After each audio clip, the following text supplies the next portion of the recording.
The clip cube is really useful, but sometimes when you start, the clip cube's at an angle, and when you try to use your clip cube to see inside your building, it's not going parallel to the building the way you want it to. This is much better, where I've got my clip cube parallel to my building and I can see the building square on. This is much easier for me to deal with. Now let's grab that turquoise dot. I want to move it to this corner down here, just here.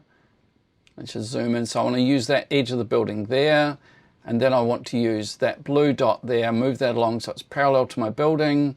There we are. So I've now moved my clip cube parallel to my building. There's my clip cube. It's now parallel to my building, and I can then use it to look inside my building. Hey, thanks for watching my video. I hope you really enjoyed it. Don't forget to give it a thumbs up if you really enjoyed it. It really helps others to find it. And there is an extended movie on my website. Check out the link in the comments below.